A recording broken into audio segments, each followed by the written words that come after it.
record. Okay, so today we just want to quickly go through orientation for new FBOs. So you are in FBO, you've started to build your team, and then you have people that are joining your team. What is it that you need to do to welcome them, to get them on board, and to get them started? What type of information do you also need to be sharing with them in order for them to know what they need to do and how they need to do it? I believe this is something that we have once talked about. So the first step is you write a welcome message. So this is just a sample of the message that I normally send to my new FBOs. So welcome to the team. I'm thrilled to have you on board. Starting this journey with us is a fantastic decision, and I'm here to guide you every step of the way. So this is, when we add them to our group.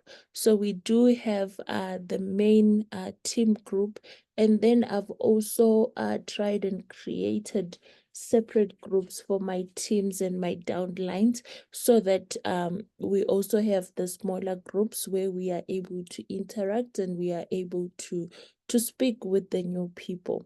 So once someone has been added, I send them a welcome message just to let them know that, they are welcome in the team and you are there to offer them the support.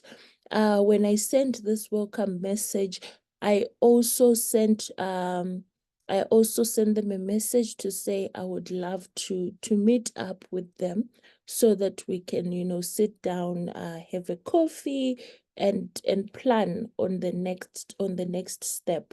So this gives, when a person starts, yes, they are excited to be starting a business and they have bought all these products and they are not sure where to go from there.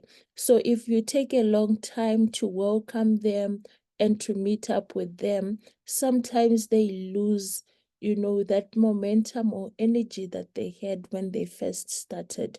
So make sure that when someone is starting, you are welcoming them properly. And if they are close to where you are, do set up a meeting to meet up with them and just, get to know them, have a session where you get to understand why is it that they joined, what is it that they are looking for, and what kind of help will they need in the business.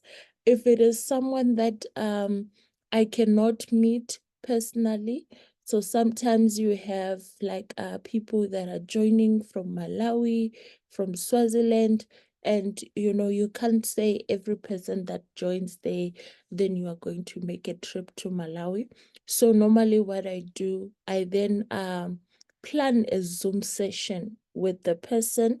If they are not comfortable with Zoom, we can do like a WhatsApp call or Teams call where we just, it's me and them. Sometimes it's me, them, and their upline if they have been introduced by someone else that is in my team, so that we just have that welcoming session and we get to know the new person. Then we do number 2, which is we introduce them to the company and the products. So this is just a standard message, but you can edit it. Maybe I'll share it or on the team group for those that would like to copy the message. But step 2 is more of just introducing them, telling them a little bit more about the company and the products. Of course, you would have mentioned this in passing when you do your presentation. So you are just introducing them to the company policy that comes with their Start Your Journey combo, getting them to know that there is a company policy that they need to read and they need to follow what is in the policy. Sometimes I know people don't always read those books, but it is very important for people to read. So one thing that I always do is I summarize some of the important things that are in the company policy. The fact that they cannot make claims about the products, issues of having a standard shop where they are selling the products. I summarize the things that I feel are important, and then I let them know that they need to go and read through that company policy book in more detail. They need to understand also the mission statement of Forever. It also comes it's on the page, on the catalog, on the first steps to manager, even in the company policy. And then of course, I tell them in our team, we provide, or in our company, we have high quality products, and we are in the health and wellness sector. So we are focused on enhancing people's lives. So I tell them to say they need to take time to understand the products. Not everyone who joins your team understands health. Some people, they will join their engineers or whatever the case might be, they know nothing about health, but because they are going to be recommending health products to people, I tell them that they need to take the time to explore and understand the products. So there is a catalog that comes with their stationery pack. There is that head to toe that shows them to say these are the products that you recommend from head to toe. So I tell them that they need to familiarize themselves with that. And I also stress the fact that because we are in the health and wellness sector, we need to be more careful with how we treat our customers and how we recommend products. So you need to be very professional. If someone comes to you and they want this, you don't just give them any product because you know that let me recommend aloe vera gel. First, get to understand, why does this person want the product? Do they have a chronic condition? Are they on any medication? Are they pregnant? Because in as much as our products are high quality, you also need to take care and take note of such things so that you don't end up with problems with customers. So, for example, someone will tell you, I want aloe vera gel.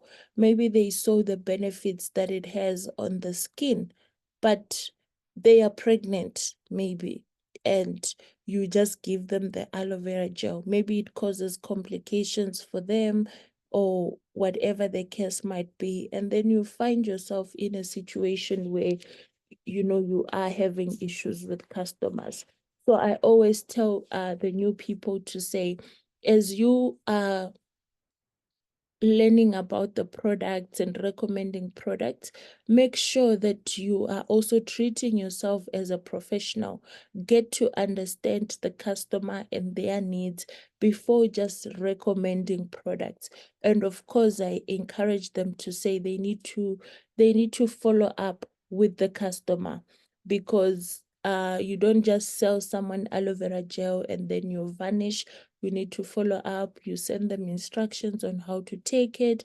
You follow up and check, okay, you've been taking it for 2 days. How do you feel?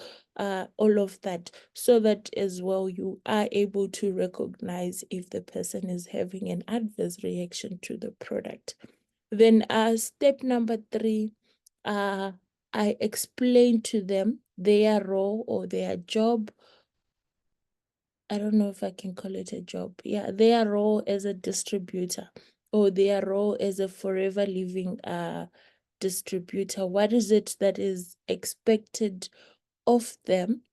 And the first thing is they will be sharing the product with other people.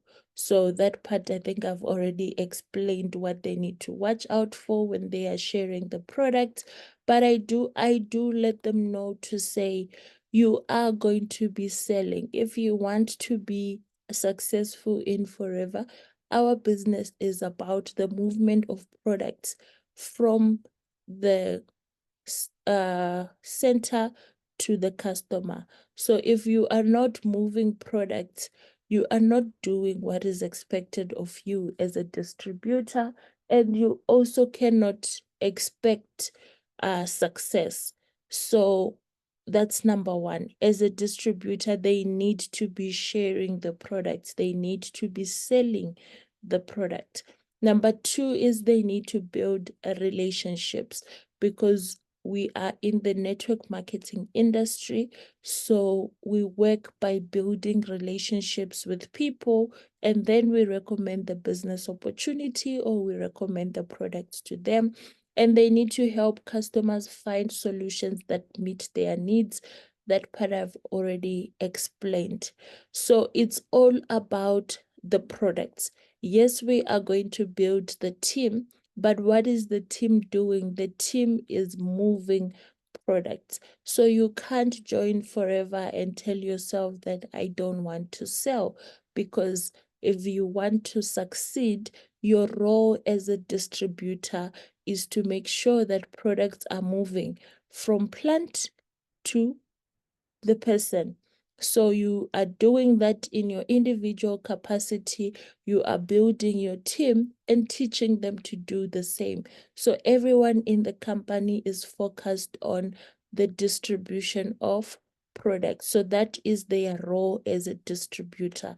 Movement of products. They build teams, they build relationships with people, they help customers find solutions that meet their needs. So we don't just sell anything because we want to make money. So we sell them products that they don't need, because while we are selling, we also need to maintain the reputation of the company.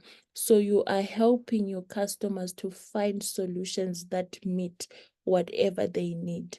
If you don't have a product for what they need, be honest.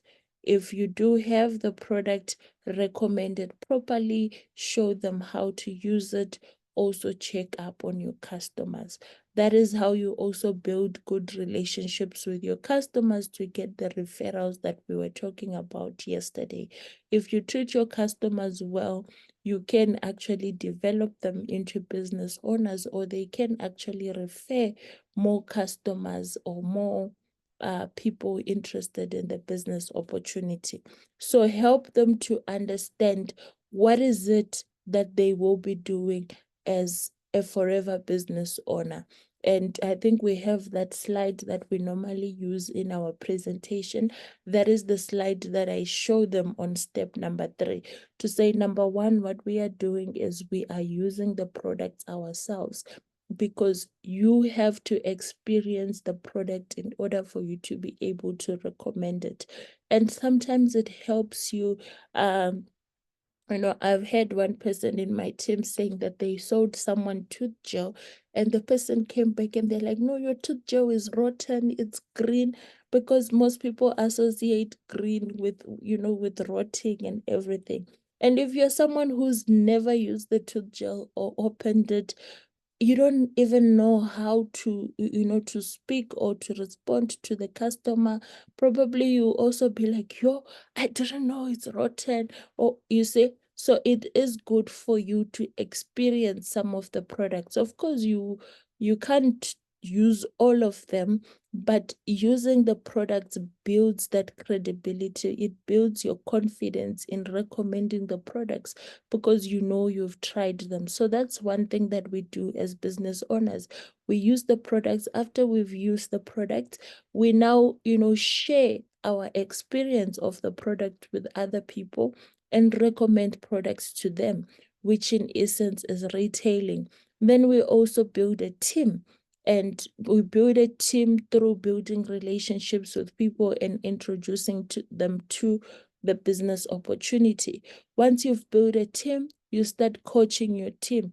And what is it that you are coaching them? You are coaching them to use the products, recommend the products, and build their own team. So a new distributor needs to understand that that is what is expected from them as an FBO.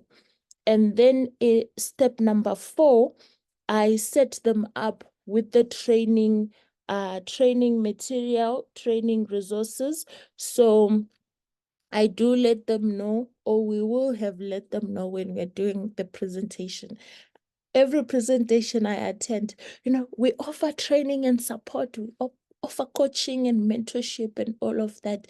And then someone joins in and they are not seeing this training and support. So you are emphasizing the fact that the training and resources are there. You are showing them how to access. Yes, you are going to be having team trainings either on Zoom or face-to-face, but there is also marketing materials that Forever has made available for all FBOs. So this includes the online tutorials. There is a Discover Forever app that you can recommend them to download. Everyone who starts in my team, I ask them to download the Discover Forever app, because there you can get videos about the business opportunity. You can get videos about the products. You get to understand the products. You get to understand the company. We do have marketing material that they can purchase from the center, like your flyers, your tablecloths, t-shirts. If they need all of that, it has been made available by Forever. We have our back office. So you need to assist your new FBOs to log in. Normally, your username is their FBO ID. If they are logging in for the first time, they can just say forgot password. It will send the password to their email. That is, if they haven't received the email by the time that they register. Because normally when you register, you do actually get your FBO, an email with your FBO number and your temporary password that you can change once you log in. If they don't get that, then they can put their FBO number and say forgot password. It will send a temporary password to their email, or a link for them to reset their password. It's very important that you get your FBOs set up with their back office, because if they are far from the center, they can make their orders from there. They can also track their team, their CCs, they can download their bonus recaps, they can download catalogs, price lists, all of that. It will be available when they log in. So sometimes you find people struggling in the WhatsApp group. Where can I get the catalog? Where can I get this? That just simply shows that, we didn't do a proper orientation of our new members to show them, to say, you can log in here and be able to download all these things from your back office. Even if you need the price list for Zambia, you do have an option to change there at the top, the country and all, and you can download the price list in those currencies. So that is something that we need to teach our new FBOs, because they get to see that, oh, actually, everything has been done for me and I just need to run with it. So make sure you are getting them set up with the back office, and then show them the product center. That's another thing. I know there are a lot of FBOs that start and then you bring them the box. They've never been to the product center. You are ordering for them and all of that. But make sure that, they have the address. They are able to go to the product center, because sometimes when they need something, they can actually just go to the product center and they can be assisted there. So if you are having new FBOs that don't know where the product center is, that is a recipe for disaster. They need to know where the product center is. They need to know that at the product center, there is a training room. If they need to have meetings with prospects, they can actually make use of that meeting room. It's open to everyone. There is free Wi-Fi. If you want to maybe you want to set up your social media pages and all of that, and you don't have data, you can actually just go to the center. You sit in the training room with your laptop or your phone. You can ask to be connected to the Wi-Fi, and you can do your Zoom meetings there if you want. You can bring your people there so that you can do like a short presentation. They do have the banners in that meeting room. If you don't have the slides, you can actually use that in order to explain to your prospects. So all of that information, we need to make it available to our new FBOs so that they know that, you know what, I'm starting out. Probably they don't have money to go hire a venue. They know that, okay, at the center, I have access to a room where I can bring my 3-4 people. I sit with them in a professional kind of setup and I can do the presentation for them. So make sure that you are showing your new people where they can access training material and other resources that the company has to offer. Okay, then step number 5 is setting goals. Okay, we need to teach the new people how to set goals, because goal setting, I think, it's a topic that we talk about almost every other week in the 5 a.m. session, because it is important to a forever business owner, because that's what drives you. That's what drives you to push in your business, your goals, because this business is very hard and sometimes you will feel like quitting. If you have helped your downlines or your new FBOs to sit down and set goals that are essential, what is it that they want to achieve family-wise, business-wise, your first steps to manager, it is set up to guide them in terms of the type of goals that they need to set, and you can sit with them and help them with their goal settings. So it can be extra income, it can be they want to build wealth for their generations to come. So having clear goals will keep them motivated and focused. If you don't have a goal, if you don't understand why you are doing something, those are the FBOs that come in and they become a problem in the group, because they don't have anything that they are working towards.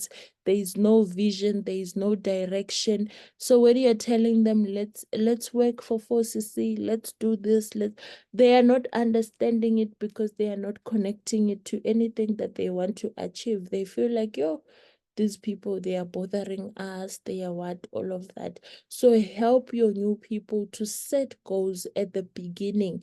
When they start, sit down with them, get them to set their goals so that you also understand what you want, what they want to achieve. Sometimes as leaders, we make the mistake of imposing what we think people want. We impose it on them. But if you take time to understand, there are some people that will tell you, me, I don't want a lot of income. I don't want to be supervisor. I don't want all these levels. I just want an extra 6,000 rand. So those people, when you are working with them, you are working with them towards being 4CC active so that they can get enough money from their sales to get their 6,000 rand. It's not everyone that wants to move to manager. But if you don't take the time to sit and set goals with them, you won't understand. Some people will tell you, I want to buy a car. Those are the ones that when you are now setting your goals, you are giving them direction to say, because you have this goal, you can't sell aloe vera enough for you alone to buy such a car. You need to then start building a team, and this is how we are going to do it. Now, when you are reminding them of, let's complete our 4CC, let's do this, let's build a team, they understand why they need to do it, because they are connecting it to their goal. But if you just impose, let's do this, let's do that, without sitting down with them, understanding their goals and setting goals with them, then you are always going to be fighting and thinking that, hey, my team doesn't want to work, my team doesn't want to do this.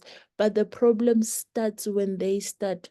You need to do a goal setting session with them so that they understand what they want to achieve and what they need to do to achieve that. And you also understand what is it that you are helping them to achieve. So setting goals is a very important step. running out of time. Step number 6 is developing your marketing strategy. So people are different. Their areas of strength are different. So the sixth thing that I do is I get to understand the person so that we develop a strategy that is suited probably to their personality, to the type of work that they are doing, all of that. How do you plan to reach potential customers and promote the products? Some people will tell you, I'm very strong in social media. That doesn't mean that you're not going to teach them contact marketing and face-to-face and all of that, but you need to leverage on whatever it is that they are good at so that they are able to use that to reach potential customers and be able to make sales. So it can be social media, local events, word of mouth, whatever strategy. I think we spoke about strategies yesterday. Whatever strategies you then decide with that person, you need to have a plan in place and you need to be able to support them. So if they tell you that they want to build their business through social media, now we need a strategy. How are we going to do this? Which social media platform are we going to use? Probably they would need to also do the FOP 360 because you get a very, very nice website and all of that. It notifies you via email when someone makes an inquiry. If someone places an order through your website, it also sends them an email. Thank you for ordering what, it looks professional. If it's local events, how are we doing the local events? Yesterday, we learned that you can actually put up posters in the shops or on the notice boards in the community places and all of that. So you are developing now a strategy with this person to say, okay, you have started and now we need to get customers. We need to start building your team. What is it that you feel is the best strategy for us to use in order for you to be able to build your business? So they can tell you, I have clinics, I stay next to a clinic. I think I would love for us to be doing health talks. There are a lot of strategies that you can employ. But one thing is, if you're trying to use all of them, you are all over the place. Sometimes you don't get results. So it's very important to leverage on the things that you are good at, develop a strategy of perfecting that, and run with that. Yes, you are still going to employ the other strategies, but have one that works for you and you perfect it. Number 7, this is where, we are teaching them that they can leverage on the support and the community. So here you are talking to them about the SADC group. They can join that group. Very good. When you have questions, there's always someone there to respond to you very fast. Probably you also have your team group. We have the Facebook group, like the one for Forever Business Events. There they can be able to get information about presentations that are happening, so they know that, okay, I can invite for Cape Town, I can invite for Durban. They get flyers. They also get videos about products and pictures about products with very nice captions, some motivation that happens there. We have this training group where you can get your power hour and other trainings that are happening. So you are showing them that you have started, you are running this business for yourself, but you are not alone on the journey. There is a team, or there is a community of people that are there to support you, and you are guiding them in terms of where they can reach these people. And you're telling them, don't hesitate to reach out when you have questions, when you need advice, or just when you want to celebrate. Maybe you've made your first sale, you can post it in the group and, share and all of that. So you are showing them that this is not just me and you. There is a community of other people that are there to support you. They are doing presentations wherever they are doing them, and you are welcome to also invite. There is some videos that they can watch on YouTube, Jane Leach, all of that training. So you are just showing them that there is a community that is ready and willing to support them. Step number 8 is we take action. So step 1 to 7, we've just been talking about the tools that they have, people that are there to support them. They need to set goals, all of that. But all of that does not help us if we don't implement. So step number 8, now we are starting to reach out to customers. This is where now we've done our who do you know list, and we start to make calls. We start to send the trial customer message. In my experience, I used to just send to my new FBOs. I would send them, this is the trial customer message. Let's start sending it to our who do you know list. And you will relax thinking that people are doing it, and they will tell you, no, people are not responding, people are not this, but they actually don't do those type of activities. So I have come to a stage where for my team that is around me, we try to meet at least once a week. We sit down together and we are sending the messages together in one place and making the calls. That is another way to make sure that they actually get started with doing it, because sometimes we fear from far, but once they start doing it, they start to realize it's not as bad as they thought, and they are starting to get good feedback. You get them started, then they are able to continue. So you are starting to reach out to customers, you are starting to do the product launches, whatever it is that you said in your strategy. Now you are helping them to get started by being there, supporting them if it's a product launch, whatever the case might be. And you try to make sure that they are doing it consistently. So if they are using social media, they are posting consistently. If it's Zoom meetings, they are having the Zoom meetings consistently. So you don't just have one product launch and then you disappear. Maybe have one once every month, things like that. Making sure that the action part is actually happening and you are trying to, be present and support them. I see we have 1 minute left and I had 10 steps. So I will end here for today, and then we can finish the other 2 steps tomorrow if we get a chance to, or I will just share them in the group. Let's see, I'm seeing some messages in the chat. Let me check. All right, thank you, thank you. I'm seeing I had a few people there in the meeting that were following. I hope you found value in what I was sharing. And thank you so much for waking up. I know it's June. It's getting harder and harder as we go for people to wake up at 5. So I appreciate you waking up and showing up for the 5 a.m. session. I wish you all a very productive day as you go and push your goals. You are welcome to exit the meeting. Leader Tsepidi, I will load the recording. I see you're saying you joined in late. I'll upload the recording on YouTube, and then you can be able